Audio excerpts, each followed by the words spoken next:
À la fin des 20 années, après qu'il eut trompé Laban par monts et par veaux, et qu'il eut pris le dessus sur lui à tout bout de champ, à présent, il lui vient à l'esprit de retourner chez lui.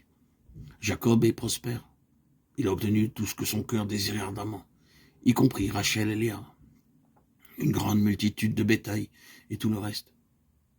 Il commence à organiser le cortège, le divise en deux camps pour faire une énorme impression. Intriguant encore, et pourquoi revient-il?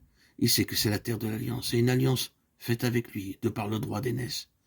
Et il va revenir pour l'obtenir, pour en prendre possession. Et jusque-là, il intrigue. Vous connaissez l'histoire. Il envoie des espions pour voir comment et son frère Ésaü, ce qu'il ressent. S'il est toujours irrité, s'il est dangereux de revenir. Et lorsqu'il apprend qu'Ésaü vient à sa rencontre avec un groupe de 400 hommes, il a une peur bleue et une mauvaise conscience, n'a nullement besoin d'être accusé de nouveau. C'est sa conscience qui ôte tout le courage qui est en lui. Et à nouveau, il doit recourir à sa ruse. Bien, je ne vais pas poursuivre davantage d'histoire, mais après qu'il eut tout parfaitement planifié, qu'encore une fois, il va l'emporter, qu'encore une fois, il va réussir, comme il a toujours réussi. Il divisa la troupe en deux camps et les envoya de l'autre côté du torrent. Il se retrouve seul, et vient alors l'histoire de Péniel. Dieu le rencontre et déclare avec vigueur: « Mais mon ami, il n'y a pas de passage pour un homme comme toi, que ce soit pour la maison de Dieu ou pour l'accomplissement du dessein divin par toi en tant qu'instrument, il n'y a pas d'accès. » Or, le torrent du Jabbok était un affluent du Jourdain, et le fleuve Jourdain parle toujours de mort, d'ensevelissement et de résurrection. Et ce fut là, précisément, que Dieu le rencontra. L'image est parfaitement claire. Et nous n'avons pas besoin de forcer sur la typologie, mais voilà où nous en sommes. Et Dieu le rencontra là. Là eut lieu cette lutte, et cet homme de 90 ans, avec toute son histoire constituée de sa propre réalisation, essaie de se concentrer sur l'ange même de Dieu, et d'avoir le dessus sur ce terrain. Il lutte de toutes ses forces, utilisant toute son expérience de la volonté qui s'est renforcée au travers de longues années, essayant d'obtenir le meilleur de Dieu alors que l'aurore se levait. Dieu dut seulement faire cela, juste cela, après tout. Et la chose entière fut brisée.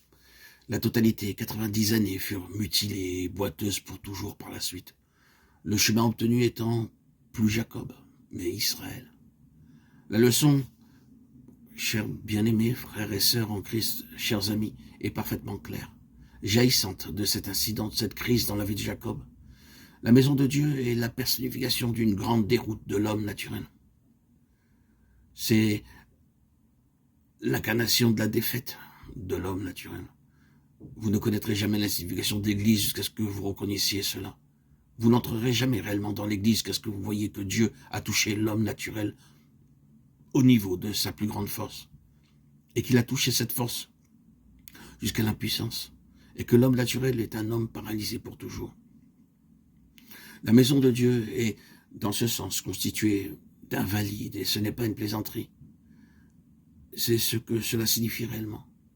Si vous et moi n'avons pas été estropiés, si nous n'avons pas compris la signification de la maison de Dieu, et si nous ne sommes pas paralysés dans le domaine de notre force naturelle, que ce soit notre intelligence, notre sagesse, notre puissance à faire, à réaliser et à obtenir notre propre chemin, et atteindre nos propres fins, que ce soit de n'importe quelle autre sorte quant à l'homme naturel, la porte est close. La porte de la maison de Dieu est fermée à tout cela. Il n'y a pas de passage, l'accès est uniquement par cette soumission complète et absolue de l'homme naturel à Dieu.